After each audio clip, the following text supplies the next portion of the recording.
good evening, Titan Nation. How is everybody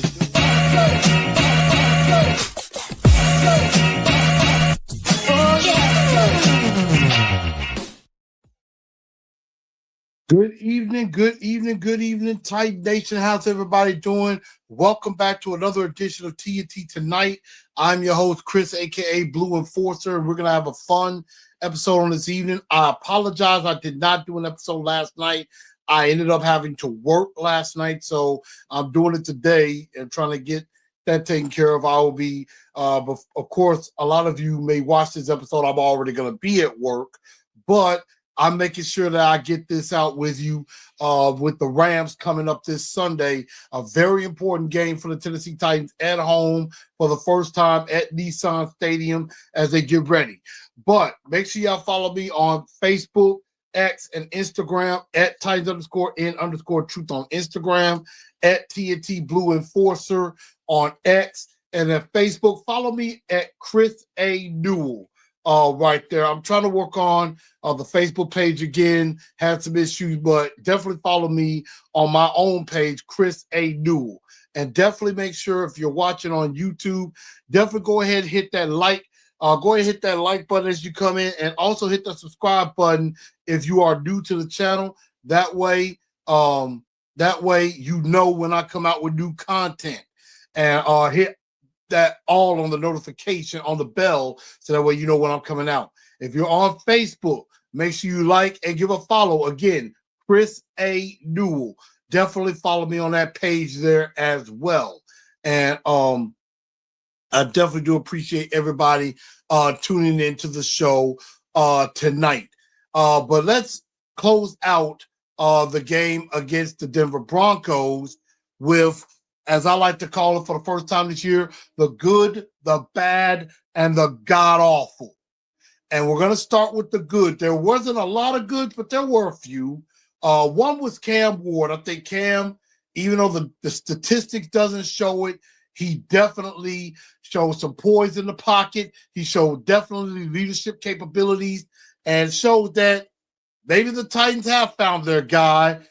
He's just got to continue to get used to playing against real NFL defenses. But I think he has a great chance to do something very, very good, albeit if coaching does right. Another good, I got to give a shout out to the defense. The defense played their tails off in this game and deserved to win this game, but we'll get to this in a moment. The offense kind of failed them in a lot of different ways. But the defense, you really couldn't ask much more of the defense. I mean, the defense is and special teams as well. Joey Sly getting all the points. There weren't no real big mistakes on special teams. And, a buff punt, the special teams recovers and gives the Titans a great chance to do something, which they floundered it. But definitely those are the good things. The bad, Calvin Ridley. Calvin Ridley was terrible in this game. Could not catch a cold if it was being thrown at him. He had 3 very crucial drops, 2 in particular. Now, one of them, can't lie, Cam put some heat on it, and it might have been a little tough for him to catch, but still, you're a $92 million receiver. You're our number 1 wide receiver. You should still catch that.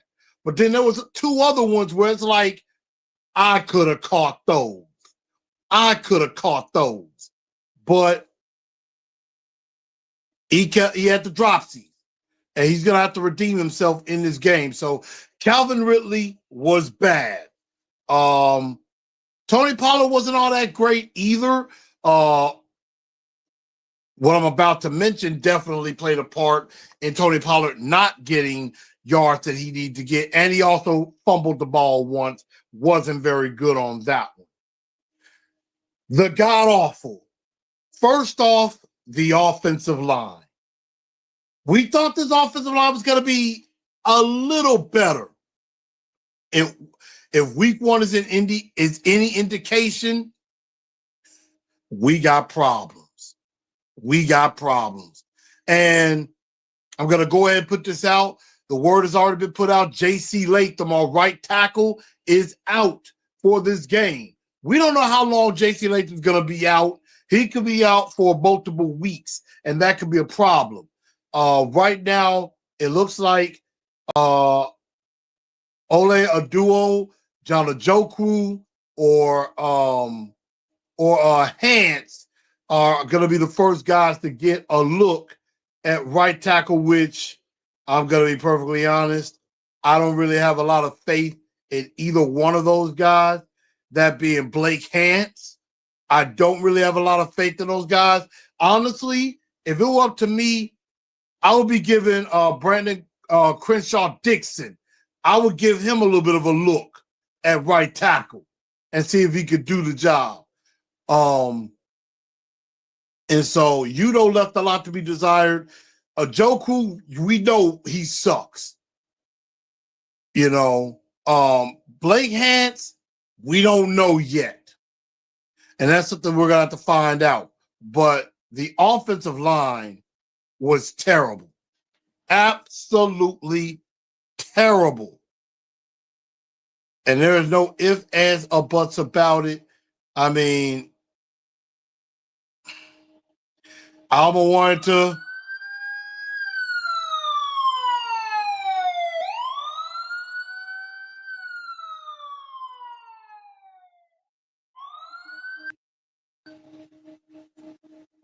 I'm kind of worried about the offensive line protecting Cam. I am definitely very worried about that. And obviously, one more problem is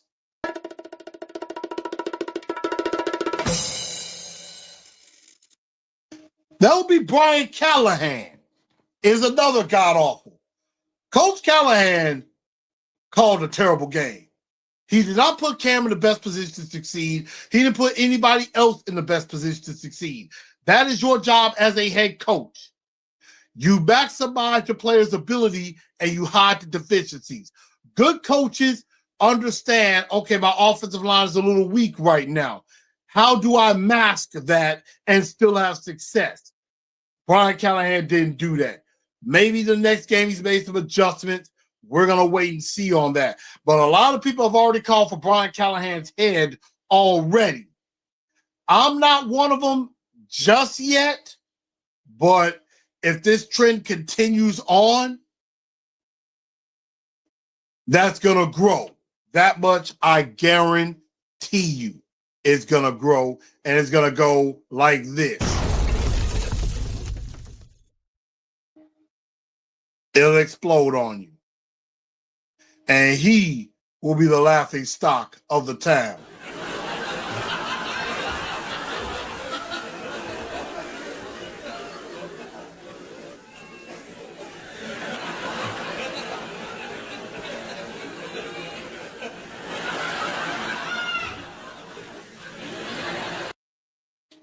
Exactly. But again, shout out to the defense and special teams. But that is the good, the bad, and the god awful that happened in there. And you know, we have our two-tone blue star of the week, and I'll be perfectly honest. I have to give it to our secondary. I got to give it to our secondary. Our defense played their tails off, so I got to give them the star of the week.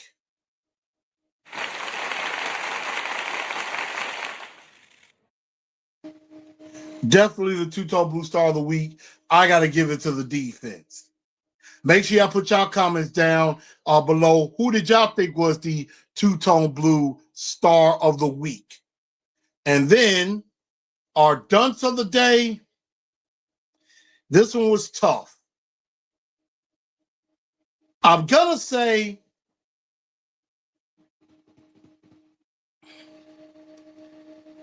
Calvin Ridley is an honorable mention, but I got to give it to Coach Callahan.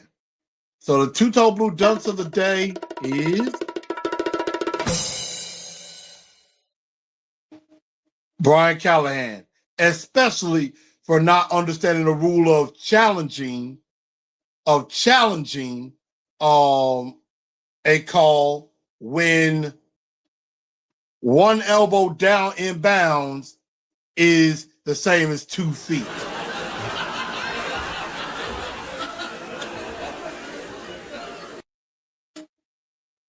Not good. Not good at all. You got to know the rules. You're the head coach. But anyway, now that that's taken care of, let's move on. We're going to move on and talk about this game. Titans, Rams. Again, make sure y'all give me your thoughts. Who was the two-tone blue star of the week and who was the dunce of the day for the Tennessee Titans in that loss to the Denver Broncos? And let me know your comments.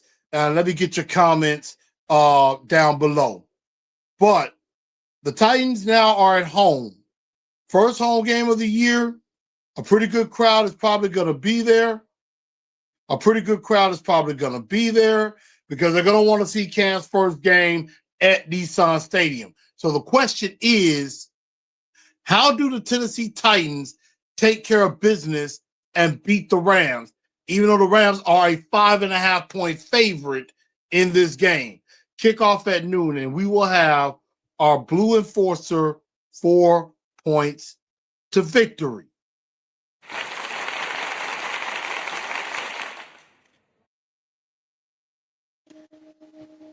And so how do the Tennessee Titans win this game? Point number 1, the offensive line has got to find a way to protect Cam. And Cam's got to get the ball out much quicker than he did against the Denver Broncos, because this Rams defensive line actually did a good job getting after C.J. Stroud. You got Byron Young and Jared Verse. Jared Verse was the defensive rookie of the year last year. So, he's going to be coming. And Byron Young from Tennessee, he's going to be coming too.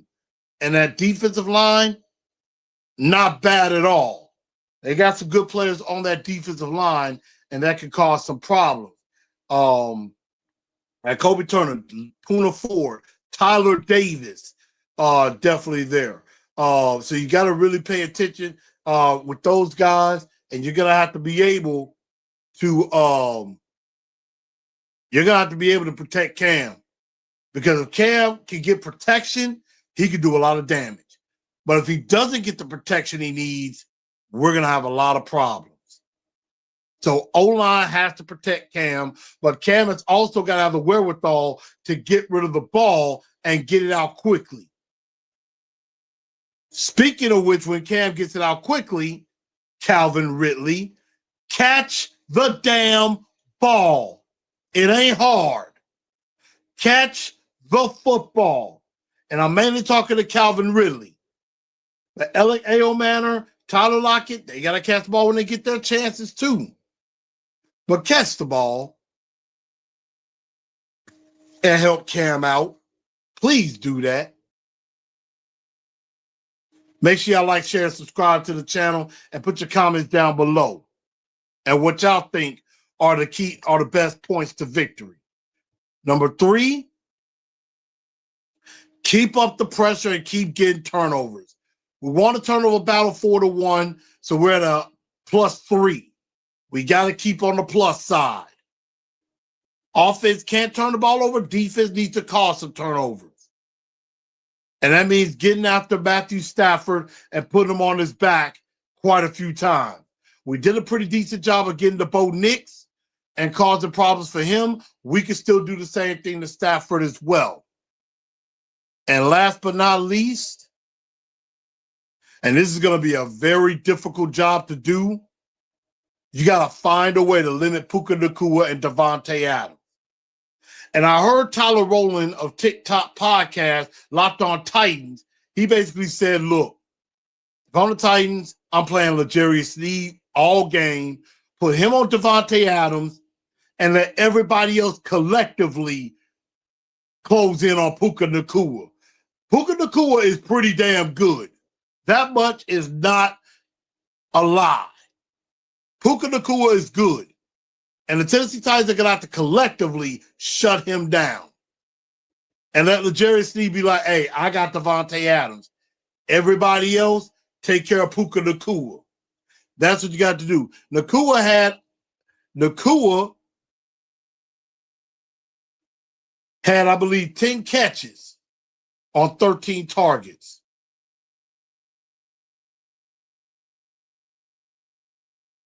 Puka Nacua had 11 targets, 10 catches, 130 yards in the game.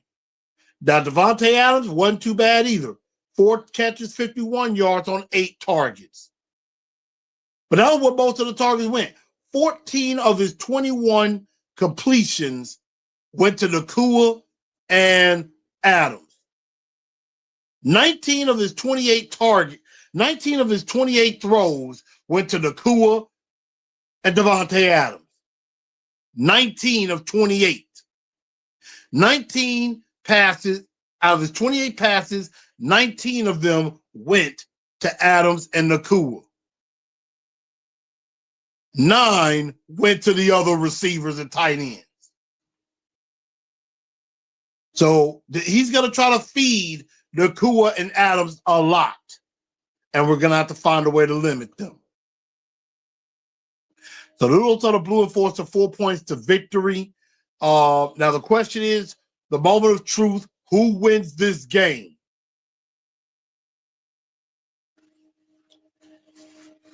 And yes, we're at home. We're going to have the home crowd behind us, but the team has got to give them something to cheer for. And particularly, I'm talking on the offensive side of the ball. Offense can do anything, we have a shot. If they don't, it's going to be another long afternoon. And I just don't know if I see the Titans winning this game. I didn't pick them to win this game before, and I think they go to 0-2. But I do think it could be a dog fight. So I think I'm going to go this time. I'm going this time Rams 30. I think I'm going Rams 30, Titans 21. I think the Titans try to fight, but the Rams proved to be too much. So I'm going to go 30-21 is my final score. I think the Rams get the win. But again, make sure y'all leave your comments, give me your predictions, and let me know what you think for this team. I do think Cam will play good, very good at home. I think he gives them a great shot to win.